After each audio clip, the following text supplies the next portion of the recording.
देखो दोस्तों, आज हम स्ट्रेटेजी की कौन सी क्लास है हमारी? 18वीं। अभी तक हम कितनी पढ़ा चुके हैं? 7वीं। ठीक है, आज हम 18वीं क्लास में देखते हैं क्वेश्चन नंबर पहला।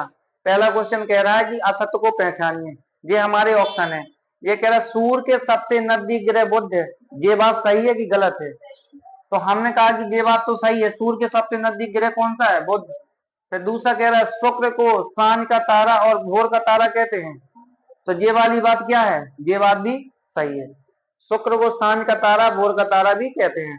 फिर तीसरा कह रहा है फोमोस और डीमोस बृहस्पतिवार के दो उपग्रह हैं। और चौथा हमारा कह रहा है कि सूर्य के बाद पृथ्वी के सबसे नजदीक या निकटतम तारा कौन सा है? प्रक्सिमा सेंचुरी। तो ये वाला भी सही है। गलत कौन सा हमारा? होमोस और डीमोस किसके उपग्रह हैं? मंगल के। मंगल के कितने उपग्रह हैं? दो। अब ग्रह में पहले बात करते हैं हम। ये सूर्य के सबसे नजदीक ग्रह, तो ये हमारा है सूर्य। ये हमारा क्या है? सूर्य है। पहले सूर्य से सबसे नजदीक ग्रह का क्या नाम है? बुध। ये हमारा हो गया बुध। फिर कौन सा है? शुक्र। फिर इसके बाद कौन सा है हमारा? पृथ्वी। फिर इस पृथ्वी के बाद कौन सा है? इसको क्या बोलेंगे हम? मंगल। कौन सा ग्रह है? मंगल। मंगलवार के बाद कौन सा? बृहस्पतिवार। कौन सा ग्रह है? बृहस्पतिवार। फिर शनि। फिर कौन सा है? अरुण। और फिर वरुण। कौन सा ग्रह है? वरुण। तो समझिएगा अच्छे से, सूर्य के सबसे नजदीक ग्रह का क्या नाम है और सूर्य से सबसे दूर ग्रह का क्या नाम है? वरुण। ठीक है ना? कौन से दो ऐसे ग्रह हैं जो उल्टे घूमते हैं? तो इस साइड से दूसरा क्या नाम है? अरुण। और इस साइड से दूसरा शुक्र। कौन से दो ग्रह दक्षिण भारत दिशा में घूमते हैं? तो शुक्र और अरुण। सबसे सूर्य के नजदीक ग्रह कौन सा है? बुध। और सबसे दूर कौन सा है? वरुण। सूर्य के सबसे नजदीक हो गया। अब तुमसे पूछेगा किन दो ग्रह के उपग्रह नहीं है? तो बुध और शुक्र के। क्वेश्चन पूछेगा किन दो ग्रह के उपग्रह नहीं है? तो बुध और शुक्र। ठीक है। अब तुमसे पूछेगा सूर्य का चक्कर सबसे पहले कौन सा ग्रह लगाता है? बुध। सूर्य का चक्कर सबसे पहले कौन सा ग्रह लगाता है? बुध। अब पूछेगा शुक्र, वीनस की डलिया के नाम से कौन सा ग्रह जाना जाता है? शुक्र। सांझ का तारा के नाम से कौन सा ग्रह जाना जाता है? शुक्र। ठीक है। चंद्रमा पृथ्वी की बहनी के नाम से कौन जाना जाता है? सांझ के तारा के नाम से कौन जाना जाता है? और पृथ्वी का सहोदर के नाम से कौन जाना जाता है? शुक्र। पृथ्वी की मौसी शुक्र।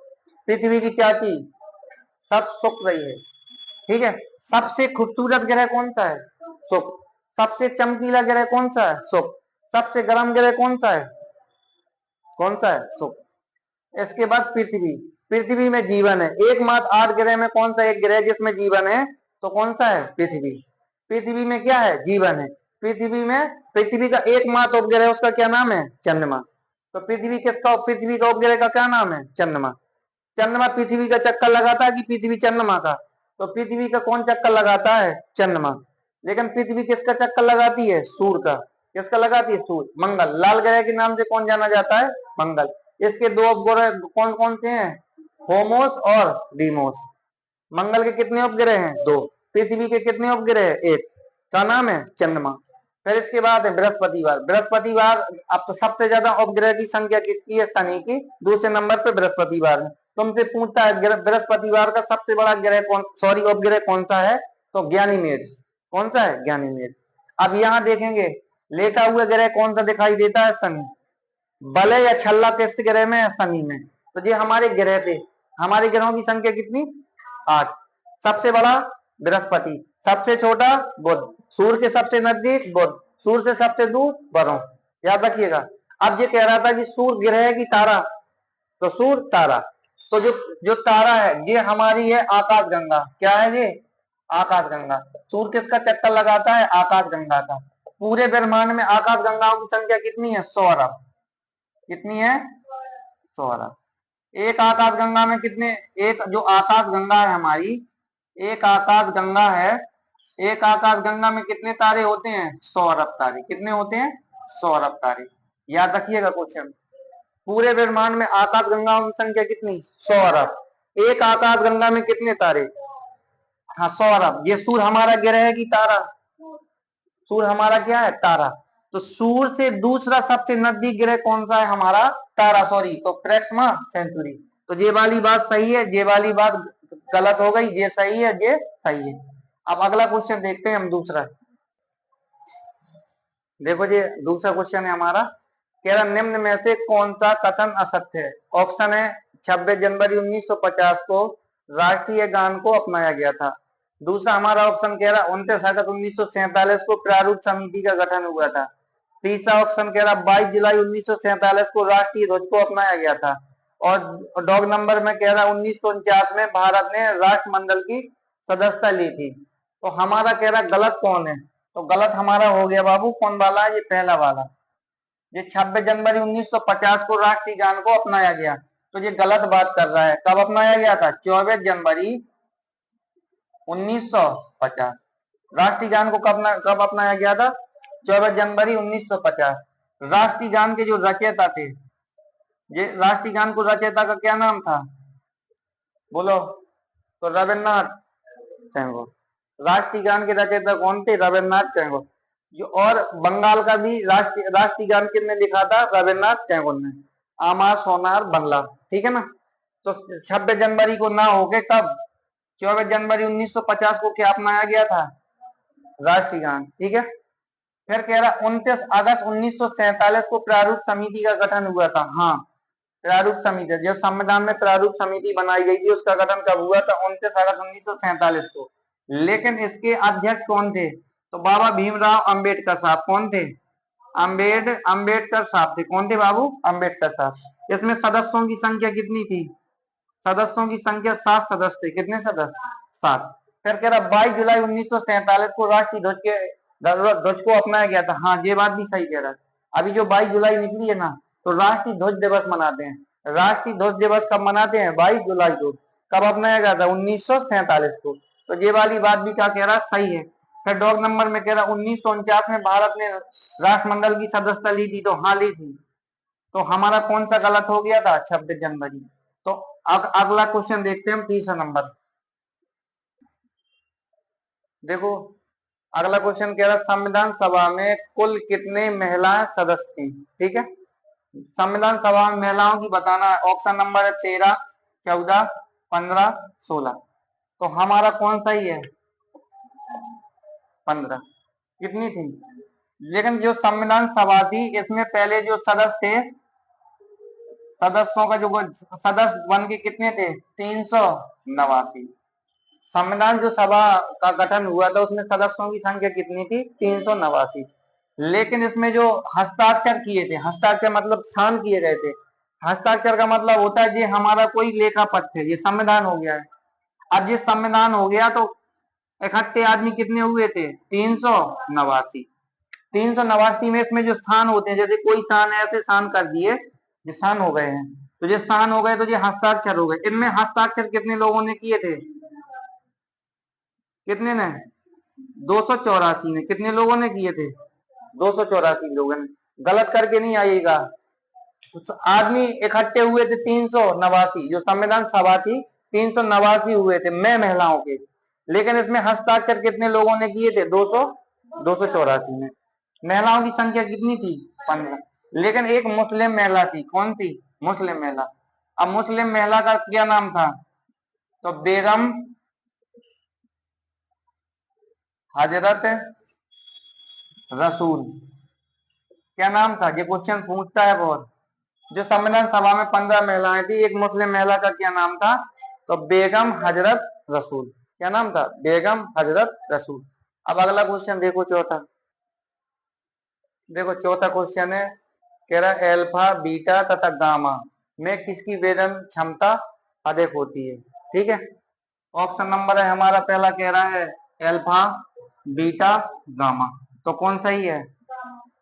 किन किरणों की वेदन क्षमता सबसे अधिक होती है? गामा। पहले हो जाता है जी हमारा अल्फा, ठीक है, और फिर होता है बीटा और फिर गामा। किस किरणों की वेदन क्षमता सबसे अधिक होती है? तो गामा किरणों की। क्वेश्चन पूछता है, याद रखिएगा। सबसे ज्यादा, फिर इसे कम बीटा, सबसे कम अल्फा। तो सबसे अधिक किसकी होती है? गामा की। चलो देखो पांचवा क्वेश्चन। देखो पांचवा क्वेश्चन है, ये कह रहा है असत्य को पहचानना में, ठीक है ना। अब असत्य को पहचानना तो ये कह रहा है कि पहला ऑप्शन है टहरी परियोजना भागीरथ नदी पर है, दूसरा कह रहा है इडुक्की परियोजना कावेरी नदी पर है, जायकबार परियोजना गोदावरी नदी पर है, ओकाई परियोजना ताप्ती नदी पर है। तो यहाँ देखेंगे बाबू, टहरी जो परियोजना भागीरथ नदी पे, ये बात बिल्कुल सही कह रहा है। फिर इडुक्की परियोजना कावेरी नदी पे, तो ये तो गलत कह रहा है।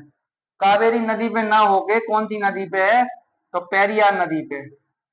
कौन सी नदी पे है, पेरियार नदी। लेकिन ये परियोजना किस राज्य की है, तो ये है हमारी केरल की। किस राज्य की है, केरल। भागीरथी परियोजना जी किस राज्य की, उत्तराखंड की। किस राज्य की है बाबू जी, उत्तराखंड की है। ठीक है।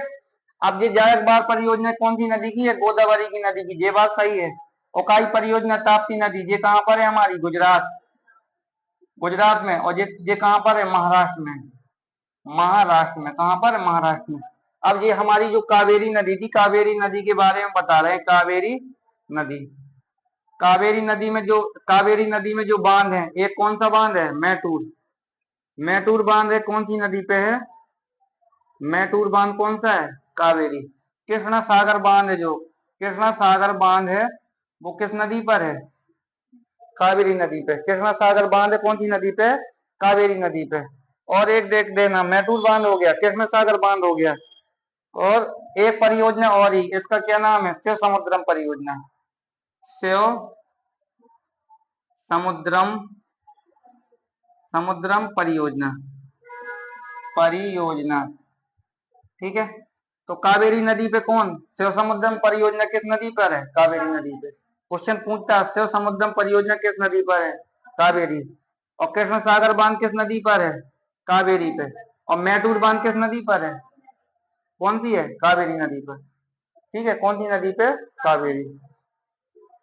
और देखो, तुमसे पूछेगा बेतवा नदी पर, बेतवा जो नदी है, बेतवा नदी पे जो बांध परियोजना है, उसका क्या नाम है, बेतवा नदी पे। तो बेतवा नदी पे जो परियोजना है, उसका क्या नाम है, माटा टीला, माटा टीला। कौन सी परियोजना है, हाँ, माटा टीला परियोजना। कौन सी है, माटा टीला परियोजना। ठीक है ना। चलो देखो अगला क्वेश्चन देते हैं, छठवां। ठीक है, जो सातवां क्वेश्चन, छठवां क्वेश्चन है। ठीक है। कह रहा अष्टक सिद्धांत किसने प्रतिपादित किया था, तो ऑप्शन है हमारा न्यूलैंड, डोवेनियर, मोजले, मैंडलीफ। तो किसने दिया था, न्यूलैंड ने। और जो डोवेनियर ने क्या दिया था, त्रियक सिद्धांत दिया था। कौन सा, त्रियक। त्रियक जो सिद्धांत दिया था, किसने दिया था, डोवेनियर ने। मोजले ने जो वर्तमान वर्तमान सारणी थी, ठीक है, वर्तमान में जिसमें आवर्तों की संख्या बतानी है, तो मैं आवर्त बताने हैं और वर्ग बताने हैं। तो वर्ग कितने थे, तो वर्ग हमारे थे 18 और आवर्त हमारे कितने थे, 7। ठीक है। वर्तमान जो जो सारणी है, किसके किस पे आधारित है, मोजले पर। किस पे है, मोजले पर। ठीक है ना, ये पढ़ के आइएगा अच्छे से। और जो चैनल में नया हो तो सब्सक्राइब लाइक जरूर करें।